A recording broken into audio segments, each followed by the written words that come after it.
अस्सलाम वालेकुम। तो स्टार्ट करते हैं आज की क्लास। और आज का टॉपिक है हमारे पास ऑपरेटर्स, जो हमारे फर्दर ऑपरेटर्स रह गए थे पिछली क्लास में, पिछली वीडियो में, वो कवर करते हैं यहाँ पर। तो यहाँ पर हमने एक एक करके थोड़ा सा रिवीजन भी करते चले जाते हैं।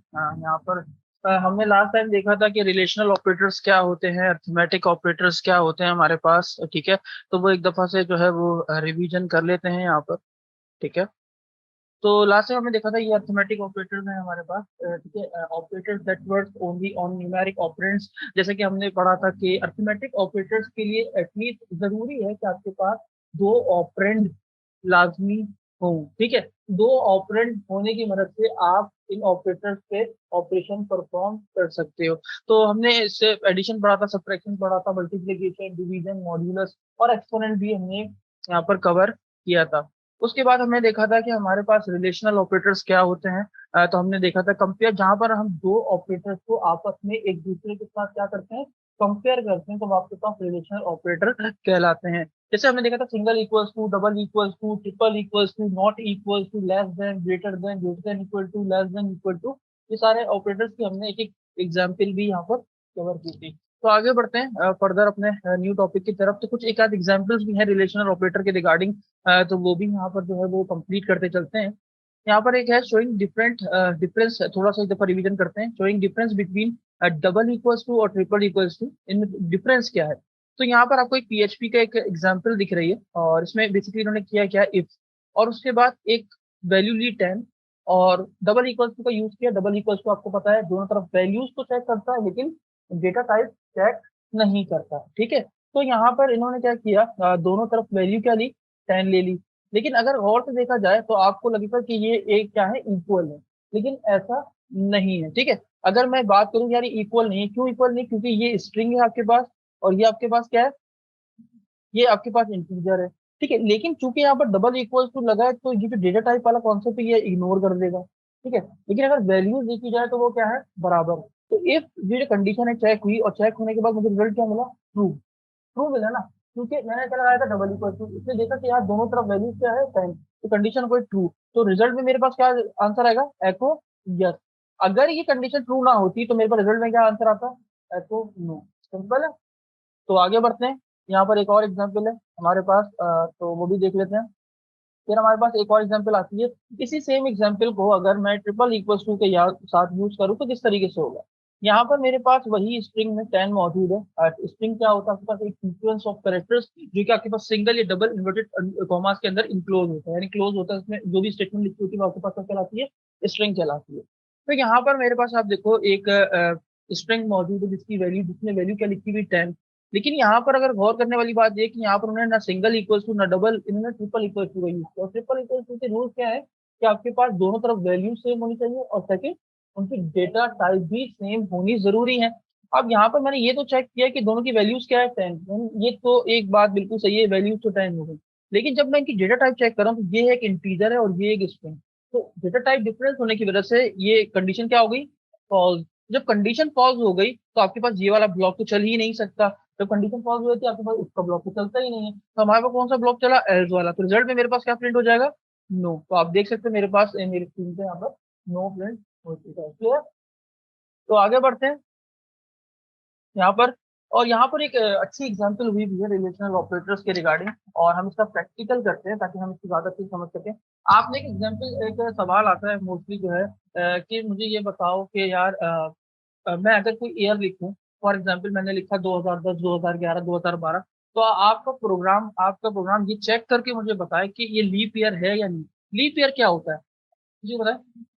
मतलब आपके पास एक फरवरी एक मंथ है, उसमें 29 डेज, और आपको पता है 29 डेज, ये जो फरवरी की जो 29 डेज होती है ये हर 4 साल में एक बार आता है, एक दफा आता है। तो मेरा सिस्टम, मेरा प्रोग्राम ये चेक करके मुझे बताए कि ये जो मैं जो भी इसको ईयर दूं, 2011 दूं, 2012 दूं, 2013 दूं, जो भी मैं उसको दे रहा हूँ, उसके भी आपको मुझे ये चेक करके बताए कि मेरे पास ये जो मैंने इसको जो ईयर दिया है क्या वो लीप ईयर है या नहीं है। तो यहाँ पर एक छोटा सा प्रोग्राम हम क्रिएट कर लेते हैं एग्जाम्पल पे, यूजिंग रिलेशनल ऑपरेटर। ठीक है, तो यहाँ पर आते हैं और सी में आते हैं। आपको पता है हम लोग कहाँ काम करते हैं, एग्जाम के फोल्डर में जाके, एच टी डॉक्स में जाके, और यहाँ पर हम एक न्यू फोल्डर जो है वो क्रिएट कर लेते हैं। मैं इसका नाम रख लेता हूँ प्रैक्टिस। ठीक है, और इसको मैं ओपन कर लेता हूँ कहाँ पर, अपने VS कोड में PMD ओपन किया, मैंने लिखा कोड और मैंने लिखा कोड डॉट, ठीक है। ये मेरे पास मेरा VS कोड में ओपन हो गया। अभी क्योंकि मैंने अपनी जो जैम की सर्विस है वो स्टार्ट नहीं की है, तो यहाँ पे स्टार्ट करते हैं, जैम कंट्रोल पैनल पे जाते हैं और कंट्रोल पैनल पे जाने के बाद हम सिंपली यहाँ पर क्या कर लेते हैं, जैम की सर्विसेज को स्टार्ट कर लेते हैं। तो याद रखिएगा हमारी पोर्ट क्या है, 88। हो सकता है कि दूसरी तो आपकी जो भी पोर्ट हो आप उसी को रन करेंगे। तो यहाँ पर आता हूँ, ये मेरा प्रैक्टिस नाम के फोल्डर था वो ओपन हो चुका है। मैं यहाँ पर एक फाइल बना लेता हूँ इंडेक्स डॉट PHP के नाम से। आपको पता है PHP को एक सर्वर साइड जितनी लैंग्वेज उसको सर्वर की जरूरत पड़ती है, जो सर्वर पे ही रन होती है। दैट्स व्हाई हमने इसको कहाँ रखा है, अपने htdoc फोल्डर पे। तो यहाँ पर PHP का सिंटेक्स क्या है, मैंने लिखा less than question mark PHP और उसके बाद मैंने लिखा क्वेश्चन मार्क, और ये मेरे पास मैंने इसको बंद कर दिया। तो जूम कर लेते हैं, ठीक है। तो यहाँ पर मैं आता हूँ, स्टार्ट करते हैं। अभी हम क्या प्रोग्राम बना रहे हैं, एक ऐसा प्रोग्राम जो कि ये चेक करके बताया, जिसे मैं एयर दूं, क्योंकि ये चेक करके बताया, क्या चेक करके बताया कि ये जो ईयर है वो लीप ईयर है या नहीं।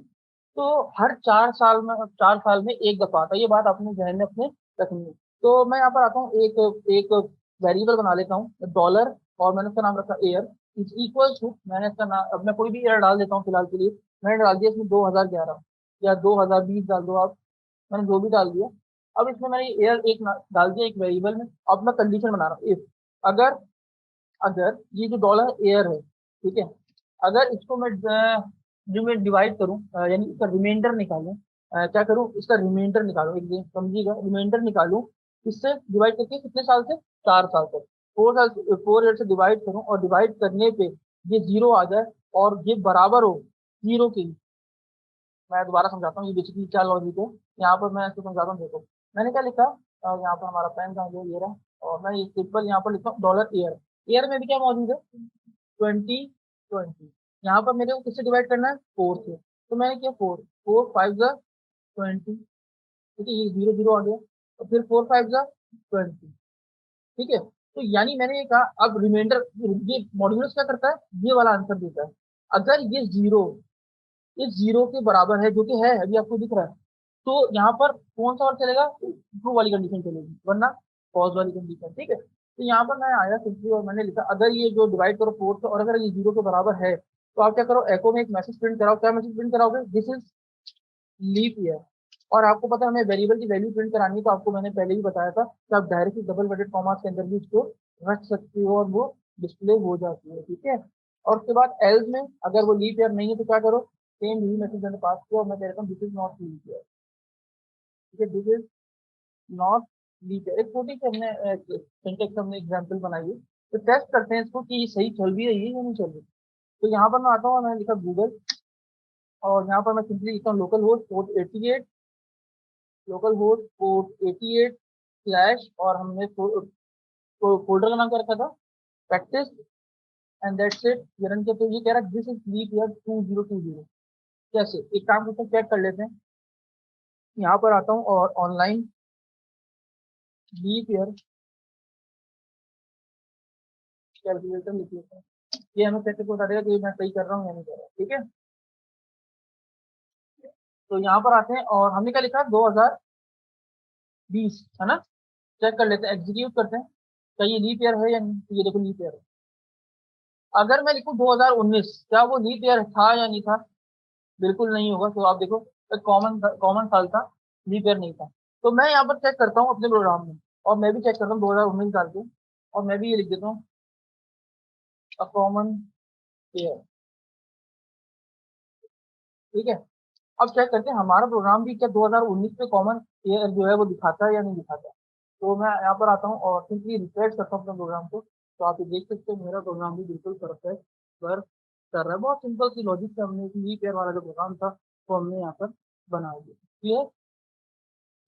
अब आते हैं नेक्स्ट टॉपिक हमारे पास था, हमने जो हमारे पास रह गया था वो था लॉजिकल ऑपरेटर, ठीक है। तो लॉजिकल ऑपरेटर भी हम यहाँ पढ़ लेते हैं, और हमारे पास एक और ऑपरेटर होते हैं असाइनमेंट ऑपरेटर्स, वो भी रहते हैं, तो वो भी पढ़ेंगे। मैं लिख देता हूँ लॉजिकल ऑपरेटर्स। लॉजिकल ऑपरेटर्स क्या होते हैं, ठीक है। हमारे पास 3 किस्म के लॉजिकल ऑपरेटर्स होते हैं, कौन कौन से, एंड, और नॉट, ठीक है। यहाँ पर हम ये इन तीनों को यूटिलाइज करते ही हैं। देखो जब हमारे पास कंडीशन एक या एक से जाहिर है, एक से जाहिर कंडीशन, जैसे कि हमने देखा कि यार अगर जो है अगर कंडीशन कुछ ऐसी होती है हमारे पास कि हम ये कहते हैं कि आपको सुबह स्कूल जाना भी ज़रूरी है और सुबह जल्दी उठना भी। तो हमारे पास और बीच में क्या लगाया और। इसका मतलब ये है कि हमें दोनों कंडीशनें सैटिस्फाइड करनी पड़ेंगी। अगर हम दोनों कंडीशनें सैटिस्फाइड करेंगे तभी हमारी रिक्वायरमेंट फुलफिल होगी। अब अगर मैं इसकी जगह मैं ये कहता अब हमें स्कूल जाना भी पड़ेगा और या सुबह जल्दी उठना पड़ेगा। मैं अगर या बीच में लगा दूँ तो इसका मतलब ये मैं इनमें से कोई एक बात भी अगर पूरी करता हूँ तो मेरी कंडीशन सैटिस्फाइड हो जाती है। जबकि और का मतलब क्या होता है? एंड का मतलब होता है और। ठीक है, एंड का यहाँ पर क्या मतलब है? हमारे पास एंड हम यूज कर रहे हैं और के लिए। ठीक है, और में हमारे पास क्या होता है कि जब हमारे पास जितनी भी कंडीशन हमने लिखी है, अच्छा ये हम एक कंडीशन के लिए यूज नहीं करते। जब हम एक से ज्यादा मल्टीपल कंडीशन हमने बना रखी हो तब हम एंड और या नॉट इनका यूज करते हैं। तो ये यूज कैसे किए जाते हैं? देखो, अगर मैंने कहा यार मेरे पास दो कंडीशन है, जैसे कि मैंने आपको बताया कि यार मैं मुझे सुबह स्कूल जाना है और जल्दी भी उठना है। अब जब बीच में और आ गया तो इसका मतलब ये है कि मैं कोई एक कंडीशन पे काम नहीं कर सकता। मेरे लिए दोनों कंडीशन का सक्सेसफुल होना जरूरी है। अगर मेरी कोई एक बात भी गलत होती है इट मीन्स मेरे लिए वो कंडीशन पूरी फॉल्स हो जाती है। तो एंड का मतलब ये है कि आपके पास दोनों कंडीशन है ट्रू, दोनों ये जितनी भी कंडीशन आपने एंड के साथ लगा रखी हैं वो तमाम की तमाम कंडीशन है ट्रू होना जरूरी है। क्योंकि और का मतलब होता है या, यानी कोई एक बात। मतलब मैं आपको यूँ कहूँ कि यार मुझे सुबह स्कूल जाना है या मैंने जो है वो सुबह जल्दी उठना है। तो अब इसका मतलब ये है कि मैंने या बीच में लगा दी। तो इसका मतलब है कि इनमें से इन दो बातों में से अगर मैं कोई एक बात भी सक्सेसफुली कंप्लीट कर देता हूँ तो इसका मतलब मेरी कंडीशन ट्रू हो जाएगी। क्योंकि और या में और में ये देखा जाता है, ये वाला और की बात कर रहा हूँ मैं। और में क्या देखा जाता है, कोई एक बात भी अगर आपकी पूरी, कोई एक बात भी, भले चार आपकी बातें गलत थी लेकिन एक बात भी आपकी सही थी तो इसका मतलब कंडीशन आपकी ट्रू है। जैसे एंड क्या चेक करता है कि आपने जितनी भी बातें कही उन तमाम बातों का दुरुस्त होना जरूरी है। अगर चार बातें सही हैं और एक बात भी गलत है, एक बात भी, तो भी आपकी कंडीशन फॉल्स हालत में मानी जाएगी। ठीक है, और नॉट क्या करता है? अच्छा इनके सिंबल्स क्या है? तो एंड आप लिखते हो पीएचपी में कुछ इस तरीके से। ठीक है, और आप यूज करते हो ये इस तरीके से, इसे कहते हैं पाइप करेक्टर, इसे पाइप करेक्टर बोला जाता है। ठीक है, और नॉट के लिए यूज करते हैं सिंपल एक्सक्लेमेशन मार्क। नॉट क्या करता है? आप जिसके साथ भी नॉट यूज करते हो, ठीक है, मान लो आपने कंडीशन बनाई जो भी कंडीशन, जैसे मैं कह रहा हूँ कि ट्रू, मैंने लिखा इफ और यहाँ पर मैंने पीछे लिखा नॉट और मैंने क्या लिखा ट्रू। तो अब वो क्या करेगा? ये नॉट क्या करेगा? ये क्या करेगा? इस ट्रू को क्या कर देगा? फॉल्स कर देगा। यानी जो बात आपकी सही है उसको गलत कर देगा, जो गलत है उसको सही कर देगा। ठीक है, बिल्कुल उलट बिहेव करता है। यानी जो भी आप कंडीशन दे रहे हो उस कंडीशन के बिल्कुल अगेंस्ट आपका नॉट वर्क कर रहा होता है। अगर आपने कहा ट्रू है तो आंसर में क्या रहेगा? फॉल्स। अगर आपने कहा फॉल्स है तो वो आपको क्या रिटर्न करा होगा? ट्रू। तो कुछ इस तरीके से आपके पास जो है वो आपका नॉट वर्क कर रहा होता है। ठीक है, अब यहाँ पर है लॉजिकल ऑपरेटर। अब क्या हम एंड को, अब हम कुछ इनकी एग्जाम्पल्स कर लेते हैं इनके रिगार्डिंग। ठीक है, तो यहाँ पर हम आते हैं अपने प्रोग्राम में वापस, और प्रोग्राम में आने के बाद हम एक छोटा सा प्रोग्राम लिखते हैं यहाँ पर इसको यूज करते हुए। हम इसके अंदर भी मल्टीपल कंडीशन लगा सकते हैं एंड को इस्तेमाल करते हुए, लेकिन हम सिंपल एग्जाम्पल लेंगे। यहाँ पर मैं एक इफ का प्रोग्राम बना रहा हूँ और प्रोग्राम कुछ ऐसा है कि हम ये मान के चलते हैं कि अ, कोई शायद हमारी बुक में कोई एग्जाम्पल मौजूद हो इसके रिगार्डिंग। यहाँ पर बिल्कुल मिल गई मेरे को। हाँ, हम एक प्रोग्राम बनाते हैं और प्रोग्राम सिंपल हमारे पास ऐसा है कि हम ये कहते हैं कि यार ईयर, ईयर, ईयर आपका, अगर आपको कोई ईयर मैं कह दूं कि यार 2002 होगा, 2005 होगा, 2000, मैंने फिक्स कर दिया। मैंने कहा आपका ईयर अगर 2010 होगा और परसेंटेज आपकी 70 से अबव होगी, परसेंटेज आपकी 70 से अबव होगी, जब ये दोनों बातें सही होंगी तभी आप इस यूनिवर्सिटी में एडमिशन के लिए भी एलिजिबल हो, वरना आप एलिजिबल नहीं। मैंने दोबारा रिपीट कर देता हूँ, अगर आपकी परसेंटेज 70 से ऊपर हो और, आई रिपीट, और आर वाला नहीं, ये एंड वाला और और क्या होगा? आपका जो ईयर होगा वो 2010 होगा, तभी आप इस यूनिवर्सिटी में एडमिशन के लिए एलिजिबल हो, वरना आप एलिजिबल नहीं। तो एक छोटी सी एग्जांपल कर लेते हैं। मैं सिंपल आके यहाँ लिख देता हूँ ईयर, और मैंने ईयर लिख दिया यहाँ पर 2010, 2010। ठीक है, और यहाँ पर मैंने क्या लिखा? एक ईयर हो गया। उसके बाद एक और वेरिएबल बना देते हैं, किस नाम से बनाते हैं वो मैं लिखूंगा परसेंटेज के नाम से। और मैंने परसेंटेज यदि मान लो 70, मैंने लेकिन क्या बोला है? Greater than 70। तो यहाँ पर इसी कंडीशन इफ, अगर अच्छा यूज कैसे करते हैं लॉजिकल ऑपरेटर को, तो वो भी देख लीजिएगा। तो मैंने यहाँ पे लिखा अगर एयर जो है वो, यानी आपका जो एयर, ये वेरिएबल में जो आपका एयर पड़ा हुआ है, आपका जो एयर अगर वो 2010 है, अब ये तो एक कंडीशन, तो एंड को यूज कैसे किया था मैंने आपको बताया था, M% के सिंबल से। एंड मतलब एक कंडीशन हो गई। अच्छा इसी तरीके से आप मल्टीपल कंडीशन भी एंड दे देके आप देते चले जाओ, कोई मसला नहीं है। और मैंने क्या बोला, आपकी जो परसेंटेज है वो क्या है, परसेंटेज क्या है, greater than 70, not greater than equal to, मैंने क्या बोला 70 से बड़ी है, सही है। तो यहाँ पर देखो इस तरीके से मैंने दो अपनी पास यहाँ पर कंडीशन बनाई। क्या कंडीशन, पहली कंडीशन क्या थी, तो ये चेक करेगी कि मेरे पास जो एयर है वो 2010 के बराबर है। और दूसरी कंडीशन क्या चेक करेगी कि जो मेरी परसेंटेज है वो 70 से ग्रेटर देन है या नहीं। ठीक है, लेकिन बीच में क्या है, अब ये एंड लगा हुआ है, तो वो क्या चेक करेगा कि दोनों बातें जब सही हो, दोनों बातें क्या हो, जब दोनों बातों का जो रिजल्ट है वो ट्रू आ रहा हो, यानी जो तुमने, यानी जो यूजर वैल्यू दे, यानी जो हमने वैल्यू दे रखी है वो इन वैल्यूज के बराबर है, तभी वो इसके अंदर वाली कंडीशन चलेगी, वरना वो एल्स में चला जाएगा। ठीक है, तो अब क्या इससे ज्यादा मल्टीपल कंडीशन बनाई जा सकती हैं, जी हाँ। आप इसी तरीके से आगे एंड दोगे और इस तरीके से आप फर्दर कंडीशन देते जा सकते हो। ठीक है, तो यहाँ पर मैंने इफ बना दिया, मैंने लिखा एको, और एको के बाद मैं क्या लिख देता हूँ, यू आर एलिजिबल, सिंपल एक मैसेज है, यू आर एलिजिबल। और उसके बाद एल्स में आ गया, और एल्स में आने के बाद दोबारा एको लिखा, और ये जो एको था ये था इस स्टेटमेंट के लिए, और ये वाला जो एल्स एको ये है एल्स के लिए, तो मैंने लिखा यू आर नॉट एलिजिबल। तो अभी मेरे पास रिजल्ट क्या आएगा, इस प्रोग्राम को देखते हुए मेरे पास रिजल्ट क्या आएगा,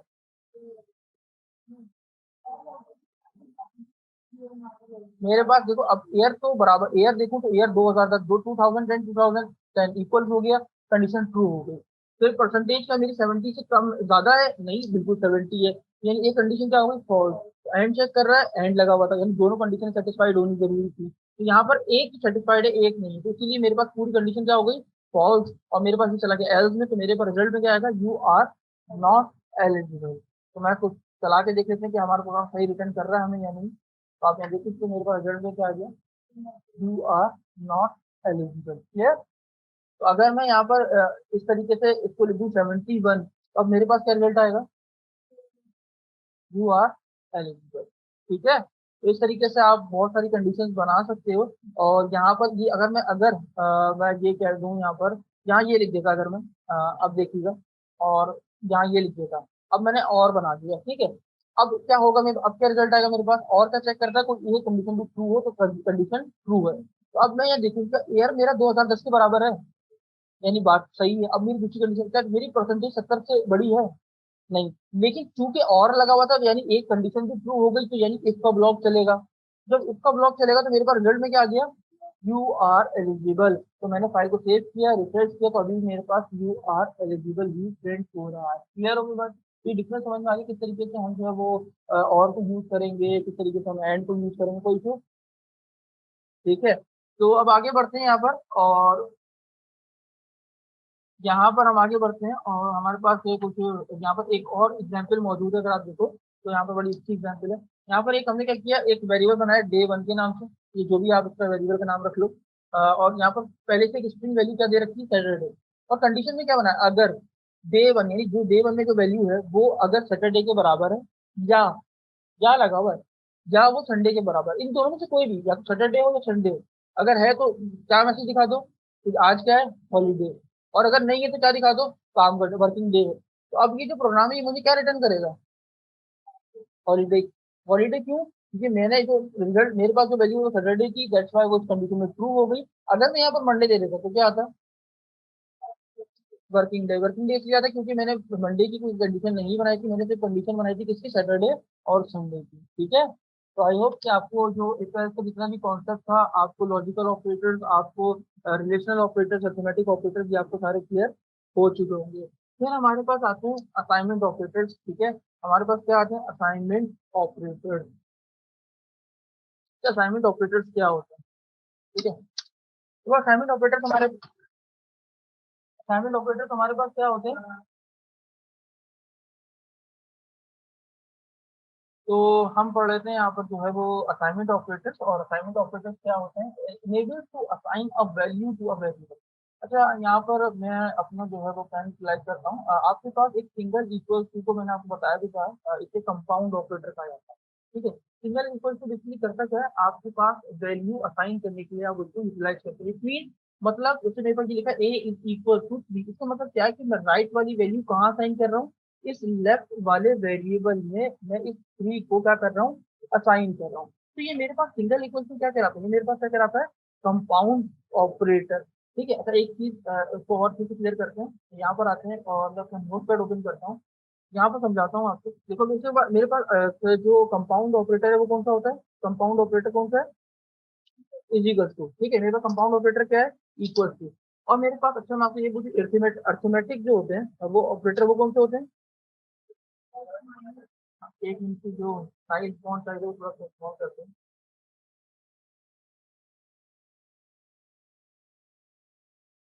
ठीक है, और मेरे पास अर्थमेटिक ऑपरेटर कौन से होते हैं, plus, minus, divide, multiply, divide और एक्सपोनेंशियल और या मॉड्यूलस। ठीक है, यही है मेरे पास। ठीक है, ये सारे असाइनमेंट मेरे पास क्या है, असाइनमेंट ऑपरेटर। तो जल्दी से मैं थोड़ा सा आगे कर देता हूँ। ठीक है, अब आपके पास असाइनमेंट ऑपरेटर्स क्या होते हैं, देखो कंपाउंड ऑपरेटर आपके पास क्या है, सिंगल इक्वल को आप कब यूज करते हो, जब आप चाहते हो कि आप इसमें कोई आप वैल्यू को असाइन कर सकते हो। अर्थमेटिक ऑपरेटर क्या होते हैं, कम अज एटलीस्ट ये आपके पास ऐसे ऑपरेटर जिनके इस्तेमाल कर सकते हो, कोई अर्थमेटिक कैलकुलेशन परफॉर्म कर सकते हो, जैसे addition, subtraction, multiplication, division, modulus, remainder, या फिर आप कोई पावर कैलकुलेट कर सकते हो। तो सिंपल असाइनमेंट ऑपरेटर क्या होते हैं, कॉम्बिनेशन ऑफ कंपाउंड ऑपरेटर और arithmetic operator is called assignment operator. For example जैसे जैसे मैं कह दूं plus equal to, minus equal to, divide equal to, multiply equal to. ठीक है, एक्सपोनेंशियल इक्वल टू, या फिर मैं कह दूं मॉड्यूलस इक्वल टू। अब ये इस तरीके से होंगे, अब आपको थोड़ा सा ये कॉम्प्लेक्स लग रहे होंगे, ये है क्या चीज। ठीक है, तो इसको थोड़ा सा और इजी बनाने के लिए इसको डिस्क्राइब करते हैं। मैं आता हूँ यहाँ पर प्रैक्टिकली इन्वॉल्व करके आपको दिखाता हूँ। तो ठीक है, यहाँ पर आते हैं और मेरे पास एक वैल्यू है डॉलर, एक वेरिएबल बना रहा हूँ, एक वेरिएबल बना रहा हूँ वैल्यू 1, और तो मैंने वैल्यू रख दी 10। ठीक है, और एक वेरिएबल में बना रहा हूँ डॉलर वैल्यू 2 के नाम, और इसमें वैल्यू रख देता हूँ 20। ठीक है, क्या रख दी, 20। ये दो वेरिएबल है मेरे पास, और मैं चाहता हूँ कि यार मैं इनका सम कर सकूँ, और सम करने के बाद मेरे पास आंसर किसमें स्टोर हो जाए, इस वैल्यू वन में ही स्टोर हो जाए, और मैं उस वैल्यू वन को प्रिंट करके आपके सामने दिखा दूँ। तो मैं यहाँ पर आया और मैंने लिखा वैल्यू वन में स्टोर हो जाए ना, तो मैंने लिखा डॉलर, कहा गया value one equals to dollar value one plus, याद रखिएगा लेफ्ट राइट, लेफ्ट वाले में असाइन होती है। ठीक है, value one equal plus value two. मैंने क्या कहा, दो वेरिएबल है मेरे पास, उनको क्या करो, उनको प्लस करो और नई वाली वैल्यू किसमें साइन कर दो, वैल्यू वन में। और एको में प्रिंट करके क्या दिखा दो, एको, और मैंने क्या कहा वैल्यू इज, और यहाँ पर मैंने प्रिंट कर दिया डॉलर वैल्यू वन को, वैल्यू वन को मैंने यहाँ पर प्रिंट कर दिया, फाइल को सेव कर लिया, तो मेरे पास आंसर क्या आ जाएगा, 30। देखो यहाँ पर अगर रिफ्रेश है तो आप देखो तो वैल्यू है 30। तो अब ये मेरे पास ये जो मेरा असाइनमेंट ऑपरेटर है किस तरीके से वर्क करती है, तो यार शॉर्ट हैंड है बेसिकली आपके पास इस तरीके से, इसका शॉर्ट हैंड। अब इसका शॉर्ट हैंड मैं कैसे कर सकता हूँ, ये देखो इतना आसान। यहाँ पर मुझे प्लस करना था ना, मैं सिंपल क्या करूंगा, dollar value one plus equals to dollar value two, बस। ये बिल्कुल जैसा आपने ये लिखा ना, ये अगर इसको मैं एक्सपेंड एंड खोल के अगर लिखूँ ना तो वो इस तरीके से लिखता है। ये शॉर्ट हैंड है इसका। अब मैं सेव करूँ देखा, तो तब भी आंसर ही क्या आएगा आप देखिए, 30। ठीक है, तो आप इसका शॉर्ट हैंड है, आप चाहो तो इस तरीके से यूटिलाइज कर लो, या फिर आप इसको इस तरीके से एक्सपेंड या खोल कर भी लिख सकते हो। अगर मैं आपसे बोलूँ dollar value one multiply by is equal to value two, इसका मतलब क्या है, 10 को मल्टीप्लाई कर 20, तो आंसर क्या आएगा, 120 है, 200। तो मेरे पास आंसर क्या आ गया, 200।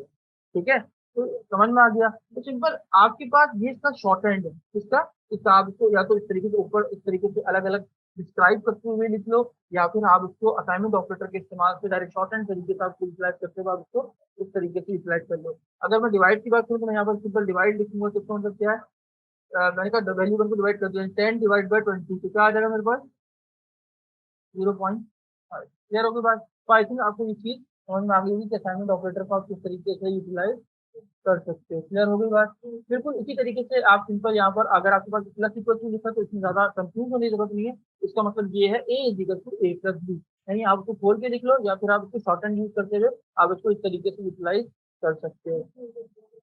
ठीक है, तो यहाँ पर आते हैं वापस अपने लेक्चर पे। और ये देखो बेसिकली यहाँ पर भी वही बात होती है, शॉर्ट हैंड ऑपरेटर का शॉर्ट हैंड है। और यहाँ पर मैंने आपको बताया आपके पास यहाँ पर आप कंबाइन करते हो अपने ऑपरेटर्स को, अरिथमेटिक ऑपरेटर्स को और किसको, कंपाउंड ऑपरेटर को। जब आप कंबाइन करते हो तो आपके पास क्या आ जाता है, आपके पास बन जाता है एक असाइनमेंट ऑपरेटर। क्लियर हो गई बात? तो यहाँ पर हमारे पास एक छोटा सा एक यहाँ पर एक और चीज है, इसमें दो कॉन्केटिनेशन हम ऑलरेडी पहले से पढ़ चुके हैं, लेकिन एक दफा फिर भी यहाँ पर मॉड्यूल देख लेते हैं। तो यहाँ पर एक फाइल बनाई contact connect contact dot PHP के नाम से। इसने यहाँ पर दो वेरिएबल बनाए और दोनों के अंदर उसने क्या वैल्यू थी, इसकी स्ट्रिंग वैल्यू यहाँ पर स्टोर की थी।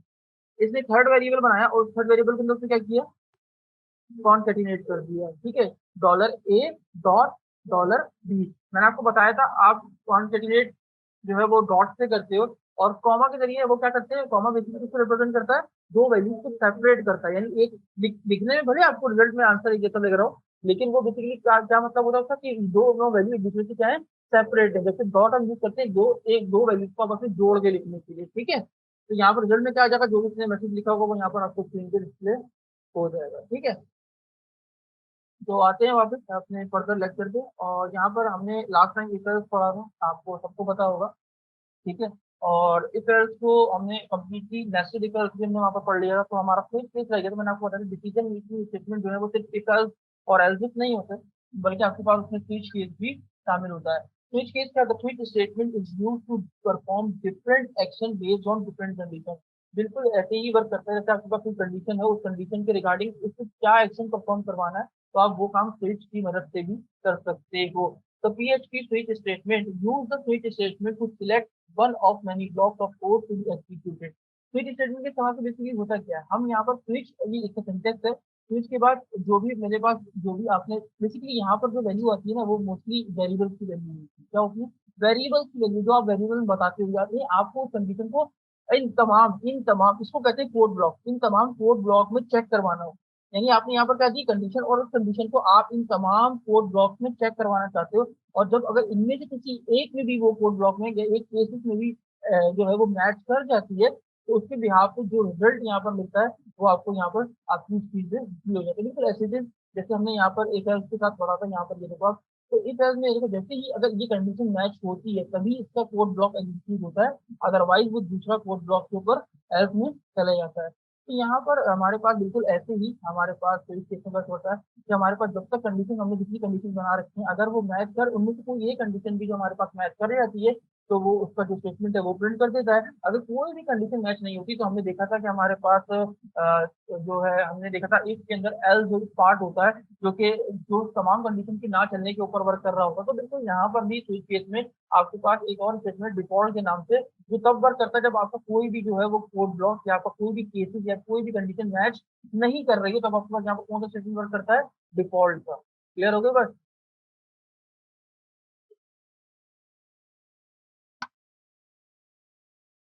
तो ये हमारे पास हमारा जो है वो स्विच केस सिंटेक्स है, जहां पर हम स्विच और स्विच के बाद ये ब्रैकेट राउंड ब्रेसेस और राउंड ब्रेसेस के अंदर हम बताते हैं अपनी कंडीशन जो हमने अपने पास अपने इस पूरे ये हमारे पास इसे हम क्या कहते हैं, ब्लॉक ऑफ कोड या स्कोप भी कहते हैं। यानी हमारी स्विच की स्कोप कहाँ से कहाँ तक है, यहाँ से लेकर यहाँ तक। ठीक है, तो यहाँ पर आ जाएंगे हमारे केसेस, हमने जितने केसेस बनाए, केस पहला केस मान लो जो भी हमने बनाया होगा, अब उस केस के रिगार्डिंग जो भी आंसर आपने जो भी स्टेटमेंट प्रिंट कराना होगा, अब स्टेटमेंट दोगे।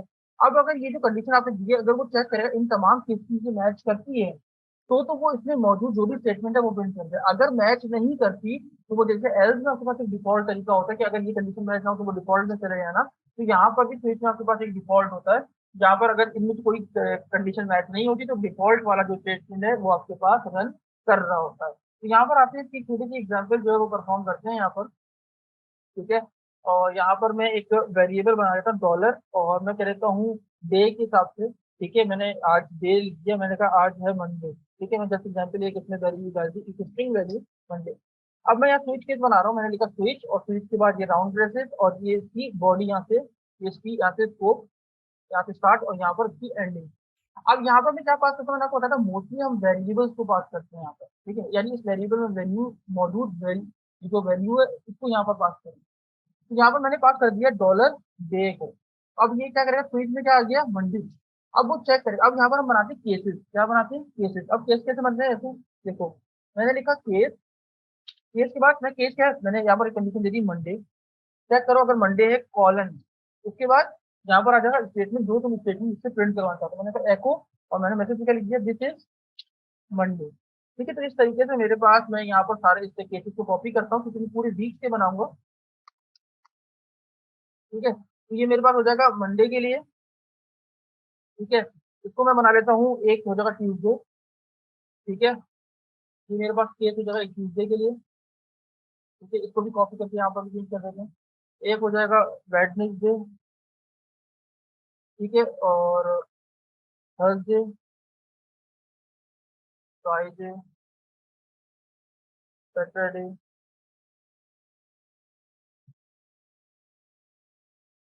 और फिर हमारे पास आ जाएगा संडे। ठीक है, यहाँ पर हम अब इनकी जो है ये वाली वैल्यू भी चेंज कर देते हैं, स्टेटमेंट भी। ठीक है,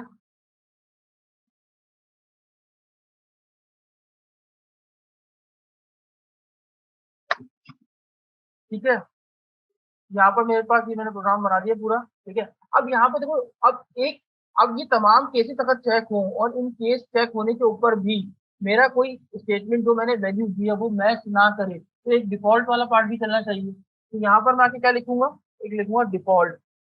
मैंने बनाया डिफॉल्ट, और बहुत सिंपल थ्री कॉलन, और उसमें मैं मैसेज प्रिंट करा दूंगा, एको क्या, डे नॉट एग्जिस्ट। ठीक है, सिंपल मेरे पास प्रोग्राम बन गया। अब देखो यहाँ पर मैंने वैल्यू क्या पास की है, एक वेरिएबल बनाया डे के नाम से, जिसमें वैल्यू क्या है, मंडे। यानी स्विच के अंदर क्या आ चुका होगा, मंडे। अब वो केस चेक करेगा, केस, केस मंडे, ये तो वो पहले भी ही मैच हो गया। ठीक है, मान लो यहाँ पर जो है वो मंडे। अब यहाँ पर मंडे की जगह मान लो यहाँ पर होता फ्राइडे। ठीक है, तो फ्राइडे होता, ये आया यहाँ पर क्या, स्विच केस के अंदर फ्राइडे, तो ये चेक करता केस, क्या ये केस फ्राइडे के बराबर है, नहीं। क्या केस ट्यूसडे के बराबर है, नहीं। क्या केस वेडनेसडे के बराबर है, नहीं। क्या केस थर्सडे के बराबर है, नहीं। क्या केस फ्राइडे के बराबर है, बिल्कुल एग्जैक्ट मैच कर गया। जैसे ही मैच कर गया, तो इस केस के अंदर मौजूद जो इसका स्टेटमेंट लिखा होगा वो आपकी स्क्रीन के ऊपर प्रिंट हो जाएगा। क्लियर, तो यहाँ पर मैं तो सेव करूँ, और सेव करके जो है वो मैं चलाता हूँ, तो आप देखिएगा एक इशू भी आएगा। मैं इसको रन करता हूँ, और जैसे ही मैंने इसको रिफ्रेश किया, तो दिस इज फ्राइडे, और this Saturday, this Sunday, and day not exist. Because of, इसलिए ये हुआ, क्योंकि एरर इसलिए आपके पास आया, क्योंकि यहाँ से चलने के बाद, फ्राइडे से चलने के बाद उसने क्या किया, बाकी मौजूद जितने भी मेरे पास केसेस मौजूद थे या स्टेटमेंट मेरे पास मौजूद थे, वो यहाँ पर आपके पास क्या हुआ, एक के बाद एक के बाद एक के बाद आपके पास आपको प्रिंट होते चले गए। ठीक है, तो यानी जो डिफॉल्ट में भी आपके पास मौजूद था लास्ट, वो भी आपके सामने यहाँ पर प्रिंट हो गया। तो हमें जो है वो ऐसा क्या करें कि जिसके बाद हमारी कंडीशन जैसे ही ट्रू हो जाए, तो ये उसके बाद बाकी किसी स्टेटमेंट या बाकी किसी केस में जाके चेक ना करे, और वहीं से बाहर होकर प्रोग्राम को एग्जिट कर दे। तो वहां पर हम क्या यूज करते हैं, ब्रेक का यूज करते हैं। यानी हमारे स्टेटमेंट के बाद हम चाहते हैं जैसे ये कंडीशन ट्रू हो जाए, तो ये वहां से क्या कर जाए, निकल के बाहर आ जाओ, मेरा प्रोग्राम खत्म हो जाए वहीं, तो हम क्या लगा देते हैं, ब्रेक। ठीक है, यहाँ पर मैं हर जो है वो केसेस में आके ब्रेक लगा देता हूँ इस तरीके से। ठीक है, यहाँ पर मैंने लगा दिया ब्रेक, फाइल को सेव कर देते हैं, और अब मैंने ब्रेक लगा दिया। अब लगाने के बाद मैं अगर कुछ चलाऊं, रन करूं, तो अब मेरे पास आंसर क्या आना चाहिए, दिस इज फ्राइडे। बाकी कोई रिजल्ट मेरे पास यहाँ पर प्रिंट होने नहीं चाहिए। तो आप देख सकते हो मेरे पास यहाँ पर क्या प्रिंट हो गया, ओनली सिर्फ दिस इज फ्राइडे। ठीक है, तो ये मेरे पास एक स्विच था, स्विच केस था, जो बहुत जो है वो बिल्कुल उसी तरीके से वर्क करता है जैसा आपके पास एक वर्क कर रहा होता है। ये भी एक डिसीजन मेकिंग स्टेटमेंट आपके पास, देखो जैसे मैंने कहा कि फ्राइडे है तो ये केस चले, दूसरा केस चले, तीसरा चले। बेसिकली आपके पास क्या है, कोड ब्लॉक्स आपके पास जो आपकी कंडीशन के रिगार्डिंग वर्क कर रहे होते हैं। अब मान लो हम इसका नेस्टेड स्विच केस बनाना चाहते तो कैसे बनाएंगे। मैं कहता हूँ यार, अगर जो डे है वो ट्यूसडे हो, ठीक है, क्या हो, अगर डे ट्यूसडे हो, तो हम स्टडी करेंगे, अदरवाइज नहीं करेंगे। ठीक है, तो यहाँ पर मैं एक और वेरिएबल बना देता हूँ, यहाँ पर किस नाम से, स्टडी के नाम से, और यहाँ पर मैं लिख देता हूँ, यहाँ पर मैं लिख देता हूँ पढ़ेंगे। ठीक है, एक अगर अभी वैल्यू क्या डाल दूँ स्टडी के अंदर, पढ़ेंगे। तो यहाँ पर मैं ट्यूसडे में कंडीशन बनाना चाह रहा था, तो ट्यूसडे में अब कोई स्टेटमेंट तो प्रिंट नहीं होगा। अब मैं कंडीशन बनाऊंगा एक और स्विच केस नेस्टेड। तो जैसे हमने स्विच के ऊपर बनाया बिल्कुल वैसे ही बनेंगे। स्विच लिखा हमने, स्विच के बाद ये हमारे राउंड ब्रेसेस ओपन और ये curly braces open and close. ठीक है, अब कंडीशन क्या है मतलब पढ़ेंगे, यानी वेरिएबल क्या है, स्टडी, मैंने इसको यहाँ पर पास कर दिया। अब मैंने क्या कहा, ये आ गया ट्यूसडे में, अगर यहाँ पर डे ट्यूसडे होता तो ये ट्यूसडे पे आकर रुकता। उसके बाद अंदर आता, अंदर आने के बाद क्या चेक करता कि हमारे पास स्टडी में वैल्यू क्या मौजूद है, पढ़ेंगे। अब यहाँ पर मैं केस बना देता हूँ कुछ। केस क्या है, पहला केस मैं लिख देता हूँ, पढ़ेंगे। अगर वैल्यू है, अगर पढ़ेंगे वैल्यू है तो क्या कह दो, आप एक मैसेज दिखा दो, क्या, एको गुड। ठीक है, एक मैसेज आ जाएगा। अच्छा, एक और केस बना लेते हैं, बस अब एक ही केस बना लेते हैं, बाकी अगर कोई एक और केस बना लेते हैं यहाँ पर, नहीं पढ़ेंगे, सही एग्जाम्पल मैंने लिख दिया, नहीं पढ़ेंगे, तो यहाँ पर आ जाएगा बैड। ठीक है, और एक आखिरी हमारे पास कौन सा केस होता है, जब इनमें से कोई भी मैसेज ना हो तो क्या चले, डिफॉल्ट। डिफॉल्ट, और डिफॉल्ट मैंने क्या कह दिया, एको में क्या मैसेज लिख दिया, नॉट एग्जिस्ट। ठीक है, मैंने क्या लिख दिया, नॉट एग्जिस्ट। ठीक है,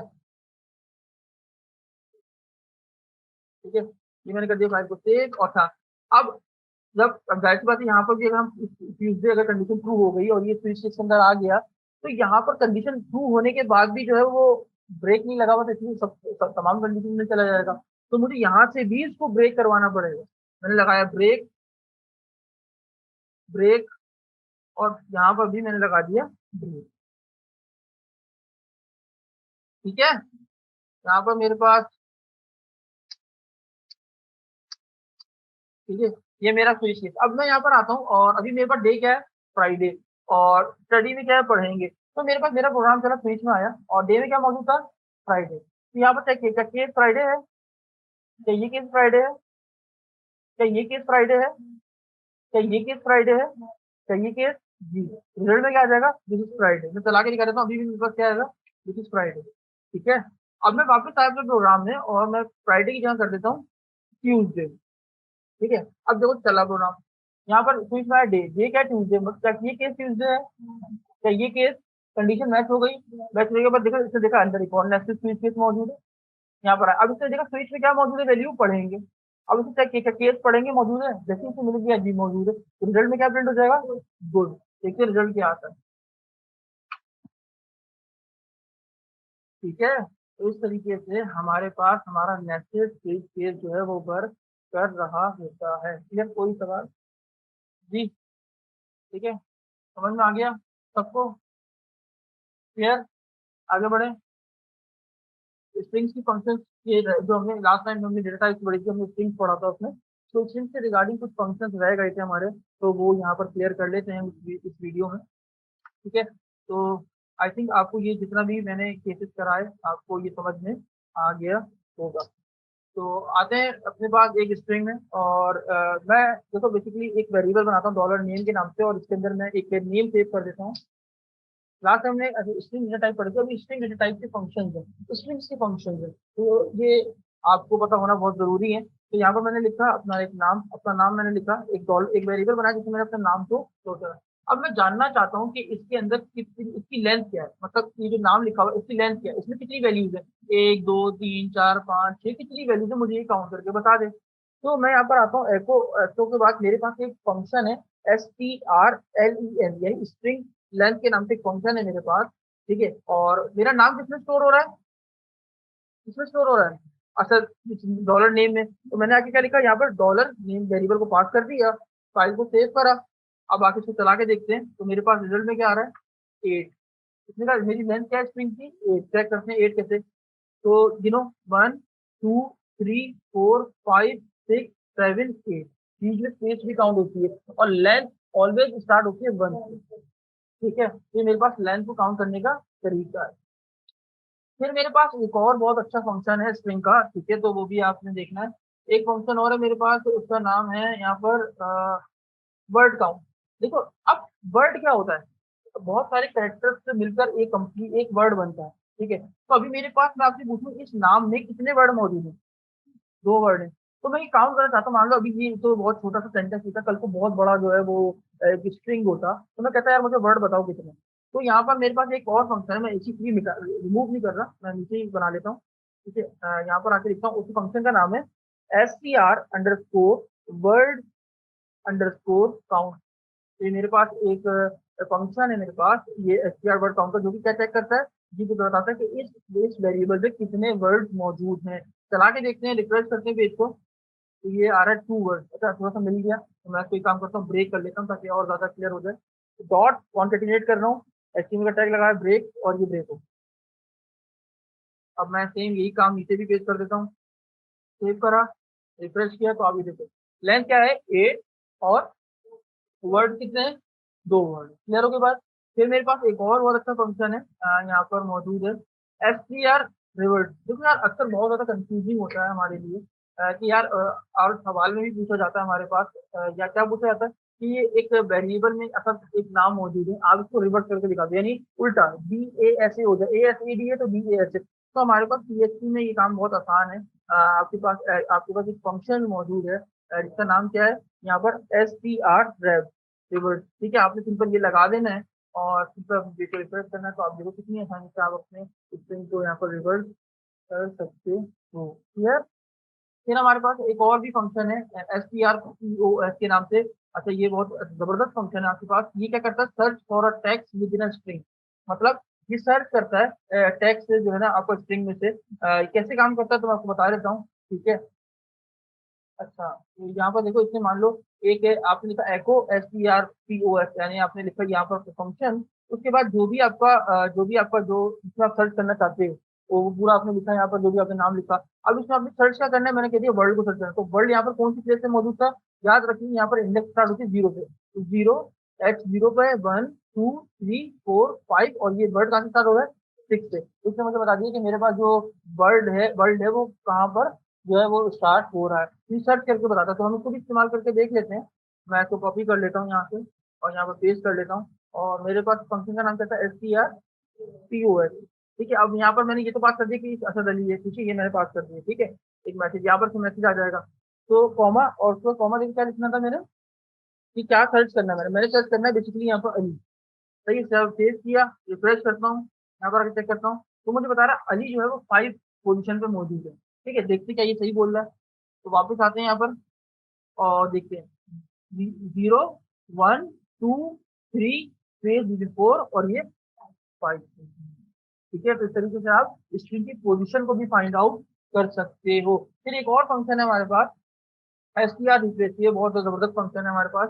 किसी स्ट्रिंग को अगर आपने रिप्लेस करना हो, एक यानी आपको पहले से मौजूद है उसको रिप्लेस करके आप एक नया नाम लेना चाहते हो, तो बहुत आसान है। यहाँ पर सबसे पहले आपके पास जो भी आपका जिसमें आपने वैल्यू मौजूद है, यानी आपके पास ये आपका टोटल हेलो वर्ल्ड एक मैसेज था, इस मैसेज में मैं वर्ल्ड को रिप्लेस करना चाहता हूँ, तो मैं पहले तो ये बताऊंगा कि रिप्लेस किसको करना है, और फिर नई वैल्यू इससे रिप्लेस होकर नई वैल्यू क्या है, और ये मेरे पास मेरा पूरा स्ट्रिंग।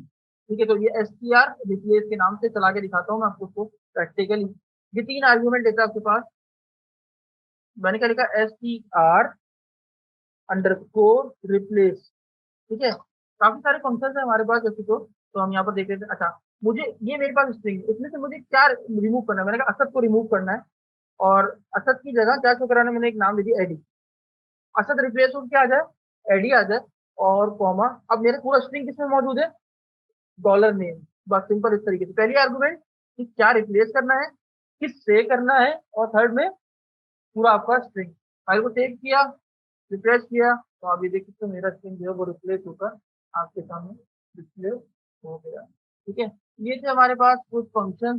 वैसे तो काफी सारे फंक्शन हैं आपके पास स्ट्रिंग के, लेकिन मोस्ट कॉमन जो फंक्शन थे वो मैंने आपको यहाँ पर जो है वो पढ़ा दिए। ठीक है, तो मिलते हैं नेक्स्ट क्लास में, इंतजार कीजिए।